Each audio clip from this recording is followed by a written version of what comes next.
Good evening, everyone. Welcome to the news today edition of 30th of March, wherein we pick up all important news for the day and explain it to you simply from the examination perspective. So let's look at the important topics which we're going to cover today. First is a World Trade Organization Ministerial Conference MC14 has concluded in Cameroon. Again, a very important topic for your examination. Then a UNESCO report has highlighted that 1 in 6 children of school age worldwide are excluded from education. Then again, a Lancet report has highlighted that India is among the countries with highest maternal mortality burden. And lastly, Ministry of Cooperation has highlighted the financial crisis in the cooperative sectors of India. We are also going to see certain quick updates for the day. So the very first news is World Trade Organizations. Its Ministerial conference has concluded in Cameroon, a very important topic for an examination because around questions which are there asked in the prelims examination, you will find options like the recent, ministerial conference was held where, the place, right? So, and again, what were the few ideas which were discussed in that particular conference? So those such topics are very important for your upcoming prelims examination, as these are the topics which are happening in the news right now. So please be focusing more on the aspects of prelims based questions which could be framed from the topic, who are of course appearing this year's UPSC examination. Then what we have seen in this, it was the 14th edition, and it is the Ministerial Conference is the highest decision-making body of World Trade Organization. World Trade Organization is basically a body which is ensuring that the international trade is happening in a fair manner. There are a few other objectives which WTO is trying to ensure so that trade is happening fairly across the world, right? And this is a biennially, a ministerial conference. So again, it is happening in every 2 years. And again, here basically countries discuss global trade rules. Again, basic facts, very important for your examination. Then with respect to what decisions have been taken up in this particular, ministerial conference, that is very important. So World Trade Organization, although it was in news in the starting of the year with respect to the UN pulling out of the UN bodies. So again, that's why it was in news. Again, all these bodies of UN are very important for your examination. So the first thing is we have to integrate small economies. So the idea of course here is we have seen in the ideas of global trade, small economies are left out because they do not have that much capacity to go for trade, right? So again, what we have decided in this particular conference is that we have to ensure and we'll make sure by certain provisions that the small economies become a part of global trading system, and that's where we have to make sure smaller countries are not left behind in global trade. And this is where a recent example of export promotion policy of the government is again one area where again we have been promoting the MSME sectors and we have been pushing them and giving them some kind of a financial boost and non-financial boost with respect to exporting their products, number one. Then strengthening special and differential treatment. So again, this is something which is there, which is going to give, because according to in the world trade, there are developing countries, now there are developed countries. You cannot see them at par with each other, right? So developed countries, of course, they are developed. So that does not mean in the world trade, we are not going to give some kind of a positive support to these developing countries. So in order to ensure equity, we have a provision of special and differential treatment. So this is where it is focusing on this sanitary and phytosanitary measures and technical barriers to trade. So what are sanitary and phytosanitary measures? So whenever there are trade happening, trade happens on, let's say, food, animal health, and then plant health. So basically, these phytosanitary and sanitary measures are ensuring that whatever trade is happening in the domain of plants and let's say animal products, so we have to ensure its safety, and there has to be a minimum benchmark of standards which every country needs to ensure, so that the trade is happening and the safety is not compromised on that. So again, example, checking if imported foods carry any diseases. Then there are technical barriers to trade. So many a times you understand these developing countries, of course, in international trade, there are certain benchmarks, there are certain technical criteria which needs to be fulfilled to become eligible to trade your particular product. And this is where there is certain kind of technical barriers. So again, we have to also ensure ensure that the technical barriers are limited and some kind of support is being provided to developing countries so that they do not feel differentiated, and that's where this special and differential treatment provision comes into picture. So that is how it is. So this is basically ensuring that if a developing country is exporting its products, although they have to ensure safety of food, let's say sanitary and phytosanitary measures and trade barriers to trade, but we have to provide them some kind of a positive support so that they are not being unfairly restricted. Then we have fishery subsidies negotiations. This is something which has been discussed. So countries have talked about in this particular conference about the subsidies which are being provided on fisheries, because in terms of marine ecosystem, we have seen overfishing is again leading to a problem over there, and that's where we have decided ki on the matter of fishery subsidies, we are going to talk about it in the next ministerial conference, that is MC 15, right? Again, to stop the problem of overshipping and unfair subsidies. So these were the major discussions which has happened in this particular ministerial conference, are very important parameters. This is somewhere you can use it in your mains answer writing, wherever there's a questions around WTO and trade, right? And in general prelims examination, you can see statements of these nature, maybe what were the important discussions which were held in your examination. Then we have what were the issues and what were the disagreements wherein and what was the stance of India. So whenever it comes to e-commerce moratorium, so what exactly is e-commerce moratorium? For example, let's say we are also importing, let's say, if you watch a movie, can you download that movie which has been made in a foreign country? Or there are many softwares which we are also importing from foreign countries, right? So this is where in the e-commerce domain, right, so there is no provision of, let's say, duties which can be imposed over there, and India has put forward that it is, although it is a developing country, but it is creating an unfair advantage for developed countries who are exporting those e-commerce thing to us. So they have there is something in issue with respect to whether to continue no customs duty, because on all such e-commerce moratorium, right, there is no customs duty which is of course imposed. Let's say if I am a company, if I am, let's say taking a software from a foreign country who has a foreign company who has manufactured this, so can Indian government impose a custom duty on it? No, there is no such provision, right? And that is again a thing in this WTO agreement, and this is where India has put forward that it is losing out approximately $1 billion annually with respect to no customs duty imposition, and this is it has suggested that we have to revisit this particular provision because India fears revenue losses plus unfair advantage which is being given to developed countries. Technically, developed countries are, let's say, exporting such e-commerce moratorium to us. So if we are not able to impose any customs duty on them, then there is a lot of problem with respect to a lot of things in the economy with respect to the Indian initiatives, the whole idea of Make in India, the whole idea of Atmanirbharta, right? And that is something which is an important concern which India has put forward. Then, in terms of investment facilitation and for development, for example, there are foreign direct investments which are very important for the country, for any country, for any sector of the economy. So, of course, there is something called as the integrated investment facilitation for development at WTO rules. There is Annexure 4 agreement. Very important here to understand ki what are Annexure 4 agreements of WTO. So if any agreement comes under Annexure 4, it means this agreement is not binding on all the countries.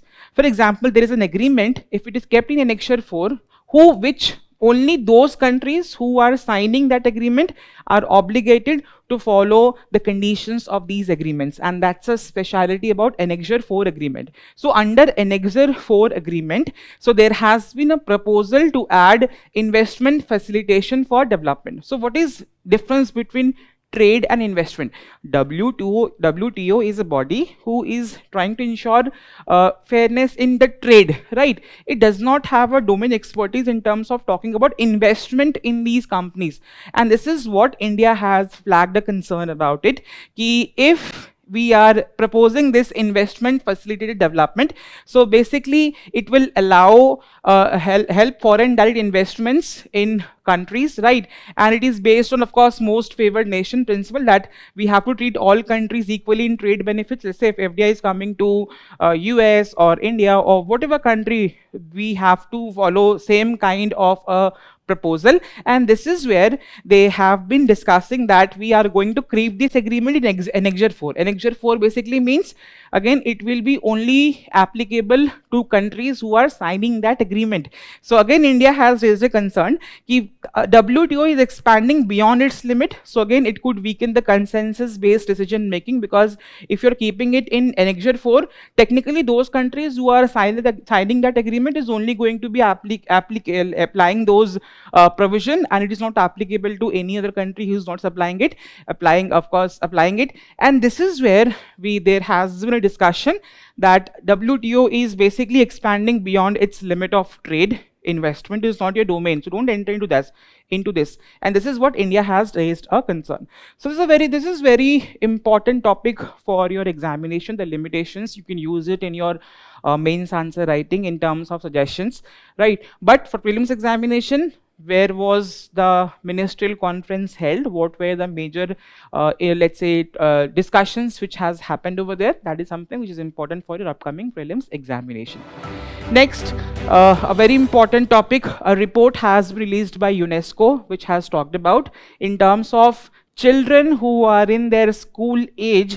1 in 6 children of their school age are excluded from education. A very important topic for your topic of social justice, paper number 2, right? And maybe in prelims examination there would be questions around these reports and where does we stand about in terms of education, in terms of current events. Again, that's how it is important.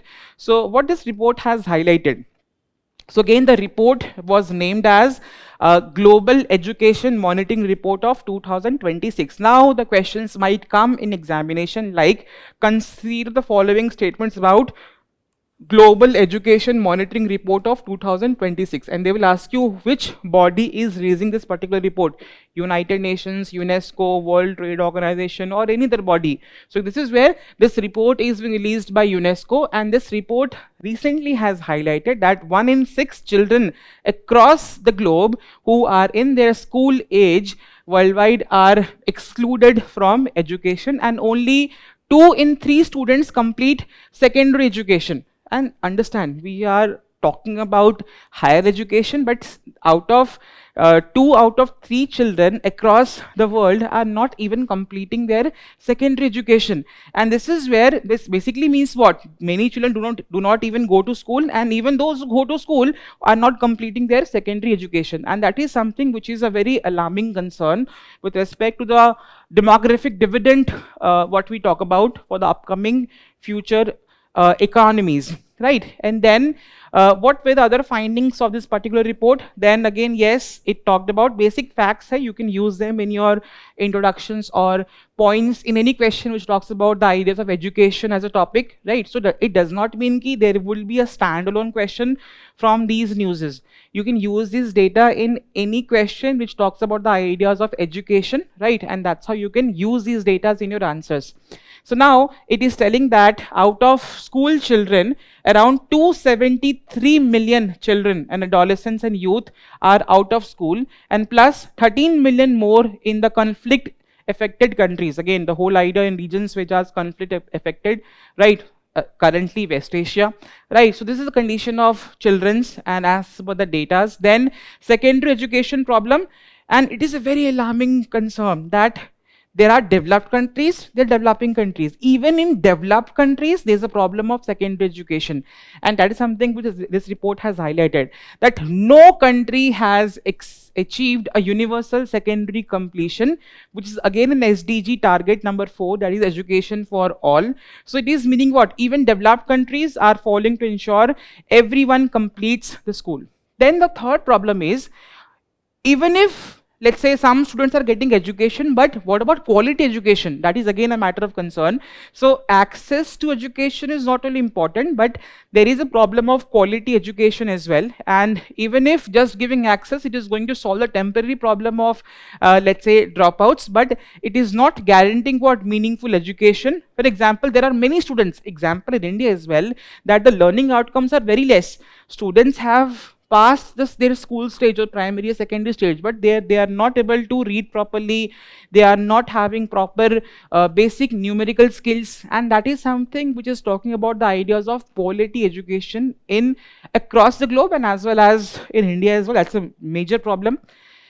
Then with respect to recommendations, what this report has also suggested with respect to improving the access to secondary education across the globe, it has talked about that every country has to make legislation. That is, the governments of those all countries are supposed to make certain laws which are ensuring that if of course there are laws, then these laws can be made applicable, and that's how one important suggestion would be to make laws or legislations with respect to education, right? So again, making education a legal right, ensuring compulsory schooling, removing school fees, again the whole idea of state sponsored education, right? Example is of course we have the Right to Education Act, which is again ensuring that free and compulsory education is provided by the state up to the age of 14 years. Again an example for this.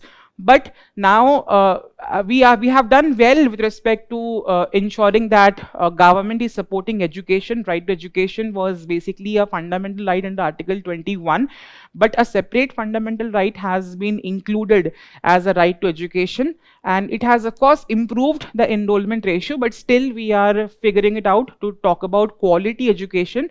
We have still problems of dropouts rate, right? And that is something which we need to focus upon. But again, this is where the report has recommended that laws have to be ensured by the government, which is going to ensure that children are going to school, right? And then with respect to public financing, again the governments should ensure that education is getting financed. Example, Denmark is a country which has led to a balance between private schools and public funding, and it has reduced inequality. Although in India there are a lot of government schools, but why are parents sending their wards to private schools? That is where quality education comes into picture, and that has to be ensured that we need to do such things. And a great example with respect to quality education provided is in Delhi government schools, right? This is again a leading example. Then we talk about other recommendations. Then it is demand side reforms. Demand side means with respect to what kind of demands students face, which has to be addressed by the government, right? So of course the problem is what? Higher education fees, right? Then there are problems with respect to buying stationeries, buying school clothes, right? And this is where government has been taking a lot of steps. In India we have a lot of subsidies, a lot of support provided in government schools to children with respect to school fees, with respect to school, let's say clothes, with respect to stationery, with respect to books, with respect to midday meal schemes. All such steps have been taken, but again, one refinement is there. The report tells that we have to make families that, although we have a right to education, that it tells that the government should ensure a free and compulsory education up to 14 years to all children. But what if the parents do not want? Parents are in certain kind of economic compulsion, which is not, let's say, leading them to send their wards to, let's say, the schools. Although we have a fundamental duty of parents or legal guardian to send their wards to education, but still it is not being followed, and that's where support has to be provided by the government. We have to understand what are the problems. If economic is a problem or economic situations are a problem, we have to take steps around them. For example, Karnataka. In rural Karnataka, there has been scholarship schemes which has increased the participation of children by 20%, right? And others, maybe school supplies are being provided. Then we have, let's say,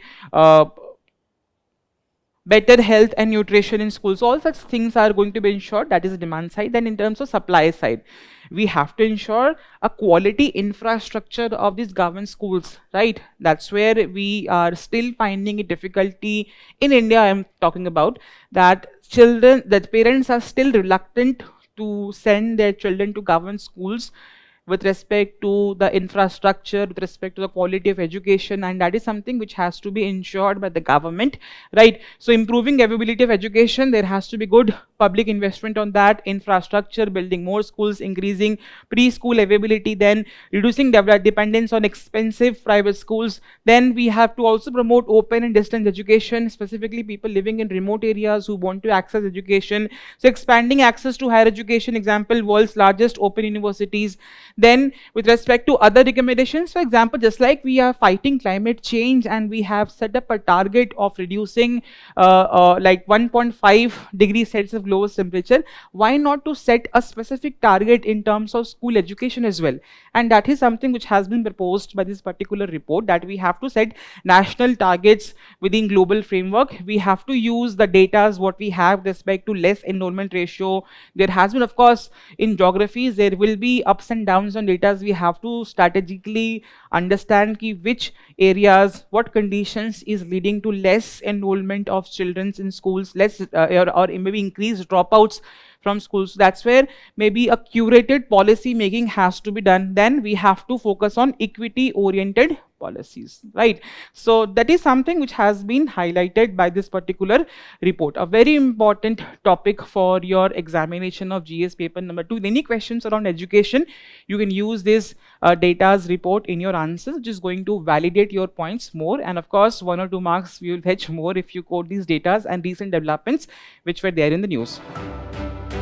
Then the next topic is a Lancet report has again highlighted that India is among the countries with highest maternal mortality burden, a very, very, very important topic for your examination of prelims as well as in terms of mains examinations, GS paper number 2, social justice, right? So MMR, IMR, MMR, all these, let's say, indices which has been there, you have to track down what is the data with respect to this and how they are basically measured. This is where questions are being asked in the prelims examination. So let's focus on what has been in this particular news. Number one, the report has been highlighted. Of course, it has released by a Lancet report. The report basically tells that out of 2.4 lakh maternal deaths which are happening at a global level, in India, it is approximately 24,700 deaths. Agar pure world mein there are 2.4 lakh maternal deaths globally, 24,700 deaths are in India itself, and that is again an alarming condition. And this means basically India has the highest maternal mortality burden. Even though improvements are happening, there has been a lot of steps. I'll discuss the schemes of government, the steps of government, but still we are fighting this problem that of having the highest maternal mortality rate in the country. So what exactly is this maternal mortality all about? So during the course of pregnancy, if a woman is dying, or during the time of childbirth, if a woman is dying, or after, let's say, 42 days of termination of a pregnancy, if a woman is dying, then it is being called as a death due to maternal mortality. And that has been the definition as per the World Health Organization, right? That is death of a woman during pregnancy and childbirth, or within 42 days of termination of pregnancy, right? And this death, of course, has to be related to pregnancy or its management. Then only it could be considered as a maternal mortality. And then there are certain exceptions that you cannot count, let's say, accidents or any other incidental causes, and that are the basic exclusions. But again, you need to understand that any woman during the course of her pregnancy, or during the time of childbirth, or within 42 days of termination of pregnancy, if she is dying, then again it is being called as, for the World Health Organization, a maternal mortality. So again, what exactly is maternal mortality ratio? It is an indicator which is indicating how many women are dying per 1 lakh live births happening in the country. So again, this is very important, the unit of measurement, that is, it is happening per 1 lakh of live births mein how many women are dying. So we have SDG target number 3.1, that we have to reduce the MMR to less than 70 per 1 lakh live births. So all these SDG goals are very important. Please by heart them, please at least see them. Then you can use those SDG goals in the conclusions of your answers. That's how you can use them. That's a basic understanding about maternal mortality rate and ratio. So what are the reasons which has been highlighted as per the report with respect to high incidences of maternal mortality in India? Number one, of course, very obvious that we have less number of institutional deliveries happening in India, specifically in rural areas. Maybe home deliveries are happening, and that's where, although there are a lot of support provided by government by different schemes, we have been ASHA workers, Anganwadi workers who have been talking and who have been promoting the ideas of institutional deliveries. We have primary healthcare centers which has ensured that, but still we are fighting a problem with respect to these medical causes. So number one is heavy bleeding loss or heavy blood loss due to the time of giving birth. That's the biggest cause of a medical cause of, let's say, high mortality, maternal mortality rate. And then there has been a lot of infections, then hypertension or high blood pressure during the pregnancy. That has been the reasons of high mortality, maternal mortality rate in women. Then there are other social and cultural factors. For example, there have been a taboo, a kind of a social cultural dimension which has been associated with childbirth, right? And still many women in rural areas specifically are not going for institutional deliveries, right? Then there are family pressures, the traditions, the customs which have been followed, which is still pressurizing women to go for home family deliveries. Then of course poverty, because the institutional deliveries are very costly, right? And then lack of education. So again, all of these are the reasons that women do not get proper care on time. So now that the third problem here is access to care. So what are access to care issues? For example, many times there is a delay while reaching hospitals, and there are poor emergency preparedness in the hospitals whenever these emergency cases comes into picture. Then wrong or late referrals by the doctors, that if, let's say, there's a complication in pregnancy, doctors should recommend and should refer those cases to senior doctors immediately. But that has been the reason that there is late referrals and there is late recommendations, and that has been the reason, and these are called as basically delay in care problem, and that has been there, and these are the reasons for high maternal mortality in India.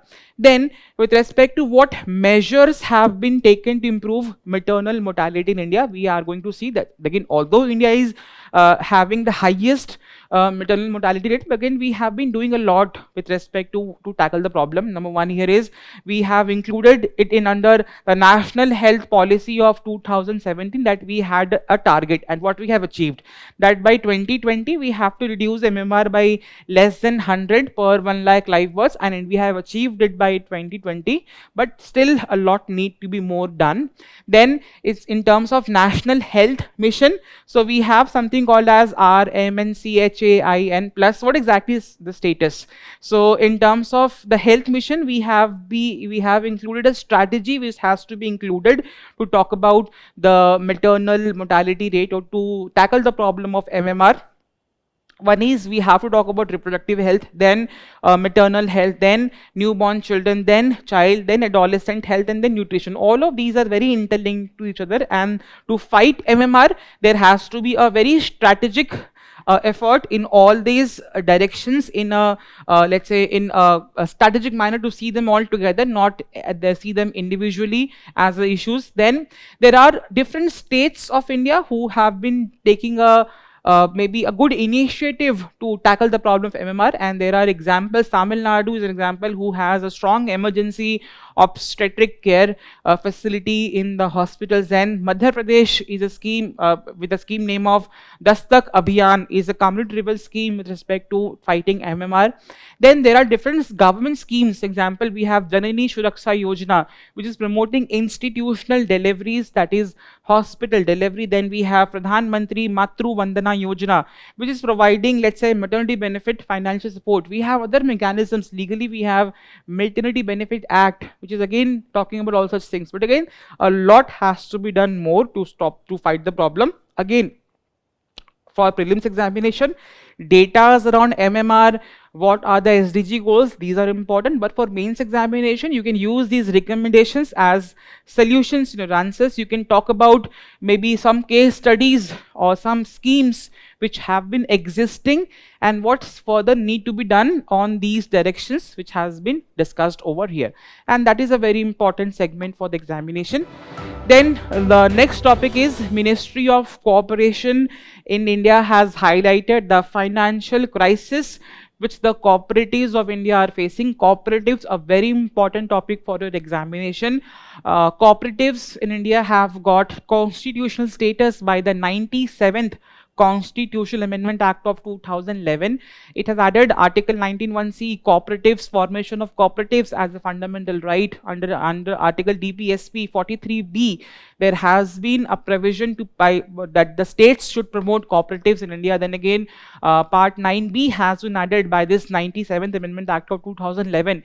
Cooperatives basically is a state subject. So what is the meaning of a state subject? Under Schedule 7, that laws around cooperatives are going to be made by the state government. So again, let's discuss. There's a Ministry of Cooperatives. So we discuss about the problems of the finances which these cooperatives are facing. So what exactly are cooperatives, first of all? So cooperatives are basically autonomous institutions wherein members gather together for any economic or any social or any kind of any issue around and which they want to solve maybe in together, and these are basically autonomous institutions. Earlier it did not had a constitutional status, but after 97th Amendment Act of 2011, it has been getting a constitutional status. There are different cooperatives can be formed from for different such reasons. For example, if I talk about maybe housing sector, if I want to provide housing credit, there will be a cooperative, there will be a cooperative society. Then there are a lot of cooperative banks in the country.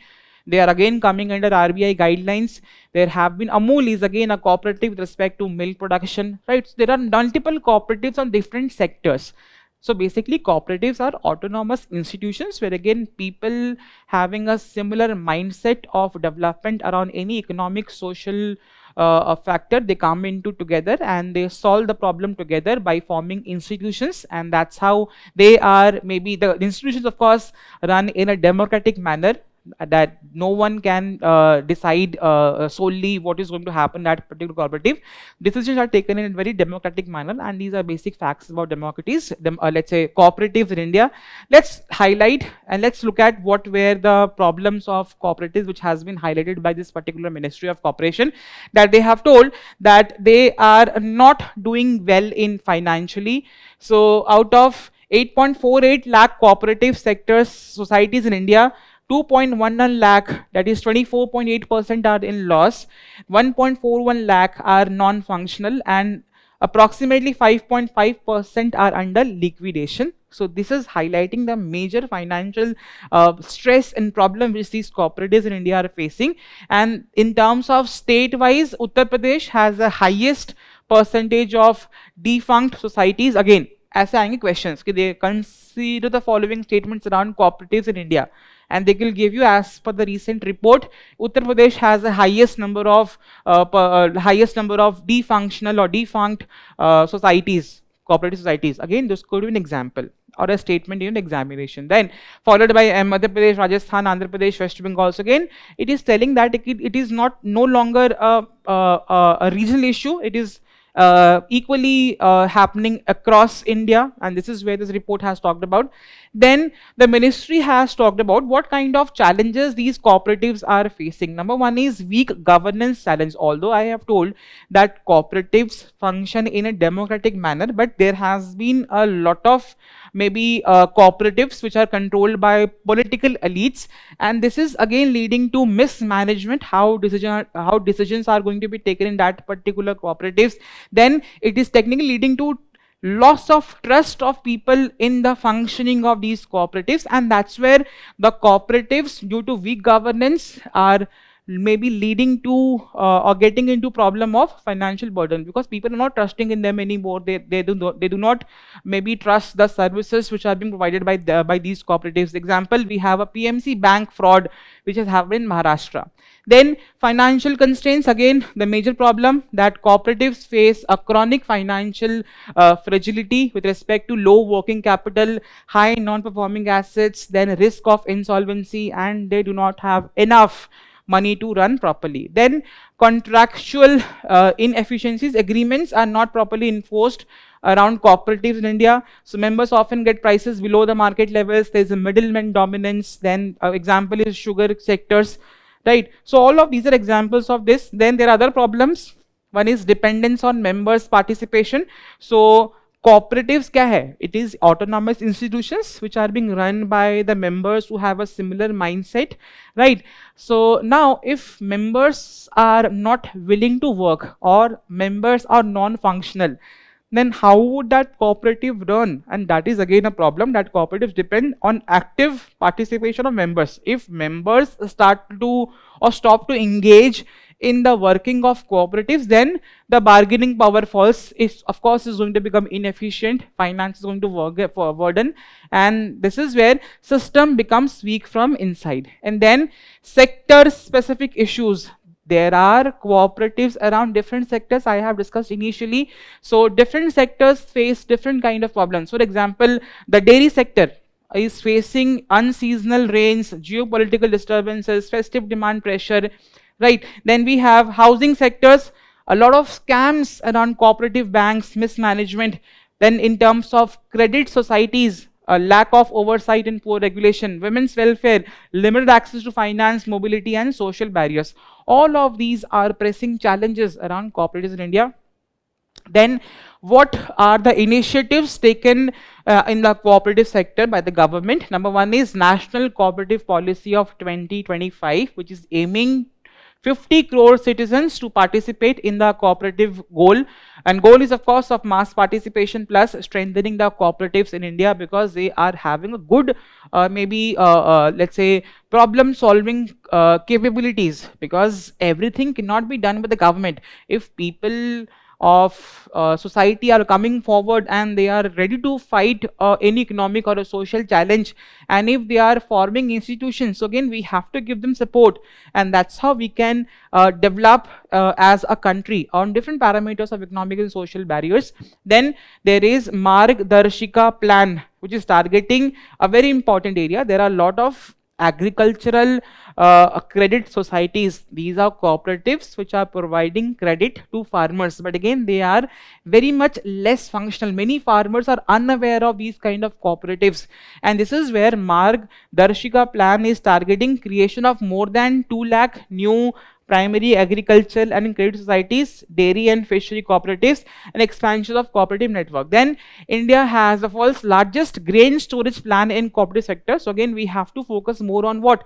We have a lot of grains, but we have less infrastructure or storage facilities. So again we have to focus more on go downs, processing units, which is going to of course help farmers store and sell in a better manner. And then we have National Cooperative Development Corporation, NCDC, which is again I got questions. NCDC is a body under which ministry? Ministry of Cooperation. It is again a statutory body, and it provides financial support, institutional backing to cooperatives in India. So that's how they are a very important topic for your examination. You can use these issues in your mains answers, but in prelims based questions, Facts around cooperatives, their constitutional status, which subject they are into, what is an act, which is a Ministry of Cooperatives, right? All such topics are important. Please look around them. A very important theme for the examination. Then there are certain quick updates. Number one is net open position. A lot of maybe instability due to this foreign currency fluctuation happening in the country. So RBI has a tool called as maybe it has capped banks with respect to net open positions, NOP, in Indian rupee at $100 million at the end of each business day. So what does it mean? What is NOP? NOP is basically difference between the bank's foreign currency assets and its liabilities. So the RBI has told that you have to maintain it to $100 billion by the end of each business day. So this is lower than earlier 25% of bank's total capital. So earlier a higher limit was there, but with the kind of maybe instability which these kind of fluctuations are creating and rupee is getting depreciated, these are the steps which has been taken up by the RBI. So it shows a bank's exposure to currency fluctuations. A higher NOP of course means higher risk due to changes in exchange rate. So again, it could be asked like this in examination. Consider the following statements. What is net open position? And they can give you 4 statements, and you have to check. It is a tool by RBI, it is a tool by government, it is a fiscal policy tool, it is a Niti Aayog tool, but it is a tool of RBI to check what it is basically setting a benchmark limit that how much amount of money banks at each of the end financial day has to keep, so that there is less fluctuation around currency happening in the country. Then the next topic is INOS. Again, all the defense exercises, all military exercises are very important for your prelims examination. So Indian Naval Symposium is an exercise. So under this, so recently Indian Navy has hosted Indian Ocean Naval Symposium, that is maritime exercise, IMEX table and tabletop exercise TTX in the Kochi in 2026.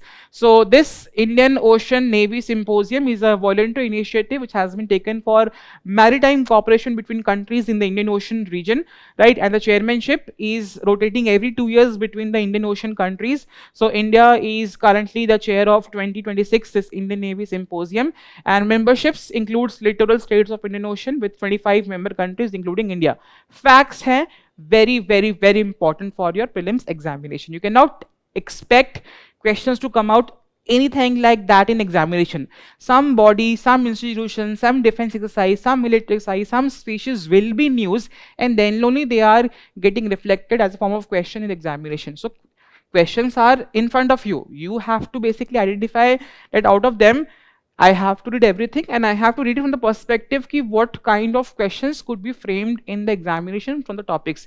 And to analyze this, previous year questions are the best example which you have in front of you to see and check that how something was there in news and how it got reflected as a form of question in the examination. Then we have very important, as I have discussed multiple times in my sessions, that whatever species of flora and fauna are in news in last 1 year, they are most important for your examinations. So the red-crowned roofed turtle, it was in news, right? So again, whenever you read any species, please picturize it.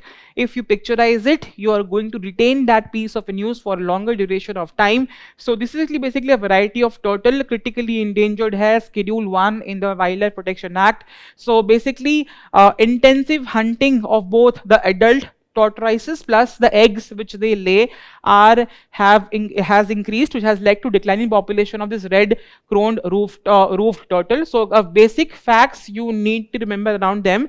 So basically, it is called as Batagur Kachuga. It is a local name. Is a largest riverine turtle found in which region? Region very important, Ganga River Basin, especially in the Chambal River Basin.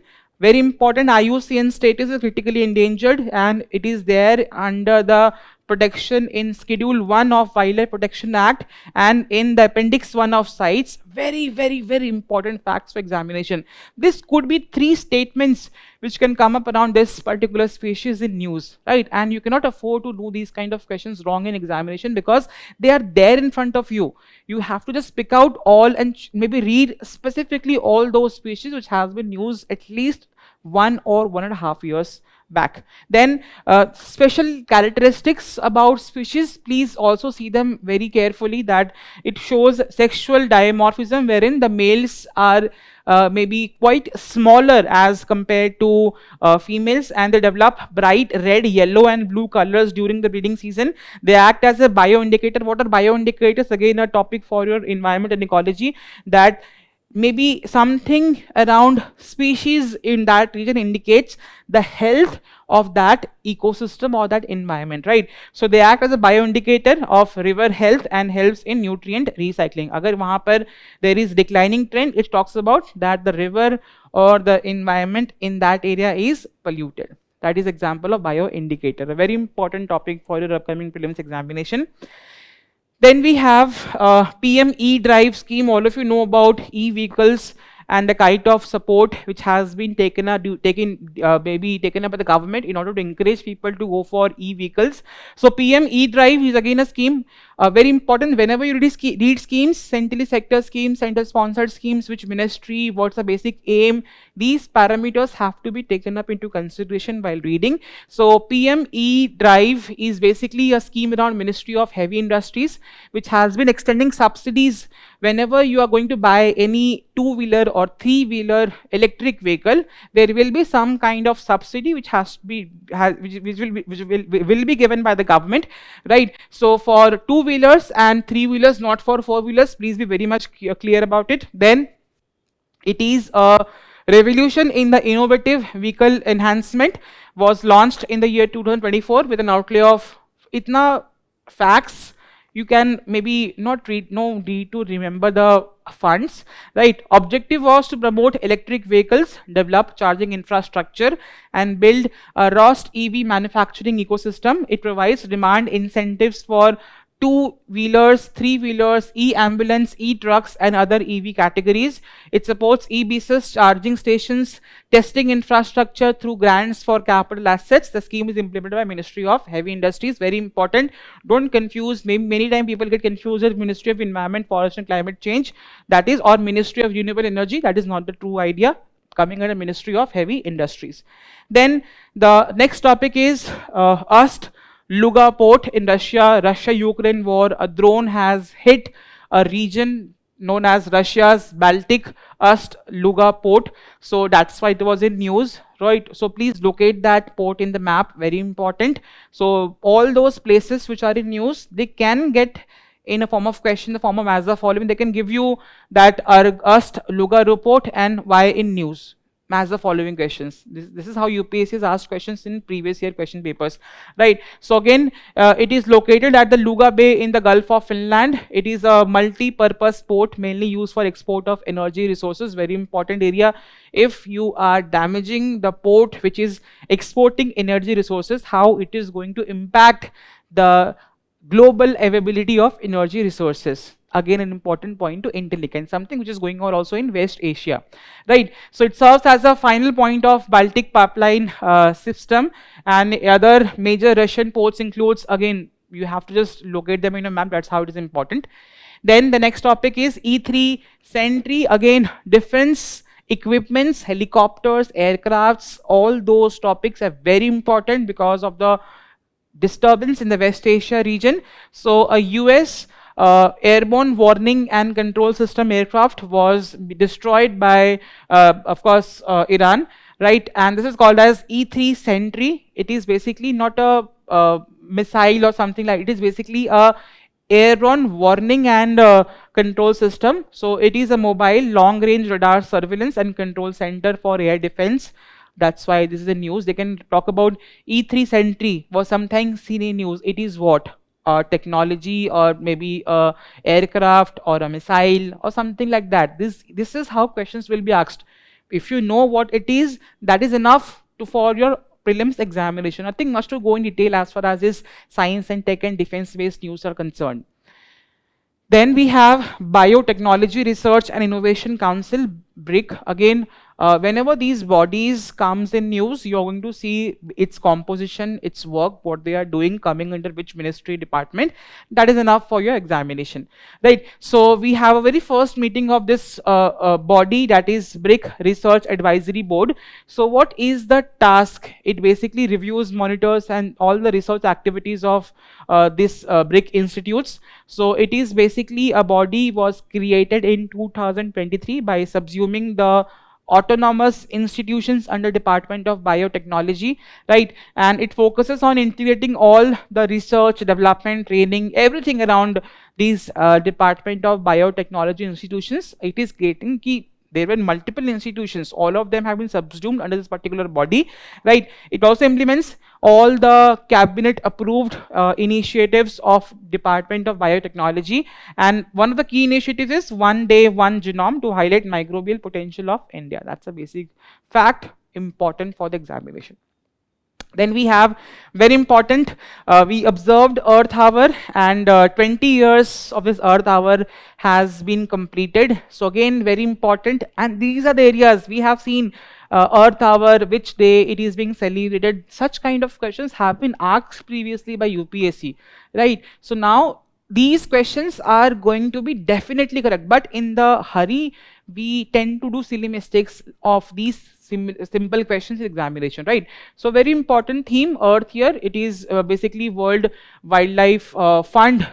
India is collaborating with Ministry of Environment, Forest and Climate Change. We have observed the 20 years of Earth Hour. So Earth Hour was started in 2007 in Australia and has become a global grassroots movement across 190 plus countries. It is known for lights off, symbolic action to support planet climate change. It is initiative of Worldwide Fund for for Nature, and it is observed in annually on last Saturday of March, 8:30 p.m. to 9:30 p.m. Basic facts hai, very important. I think worldwide fund for nature, that's a full form, not wildlife. That is something which you need to correct, right? So all such topics which are there in short news are very important for your prelims examination. Please read them very carefully. You're going to use your PT 365 magazines to just to get a brief summary of all things which has been there in last 1 year, and that's how you're going to complete it. So that's how we come to an end for today's discussion of news today. All important questions which could be framed from the topic what I have discussed will pop up in your screen. Please solve those questions. Unless and until you solve it, you will not get confidence that how questions will be coming up in the examinations from something which I read in newspapers. So please solve those questions, very important. Lastly, don't worry, we have a one-stop solution for all your news and current affairs based preparation for your examination. Please visit the website. It is going to give you a lot of comprehensive analysis of news, which is very important for your current affairs preparation as far as UPSC examination is concerned. So till the next time, all the very best and good night.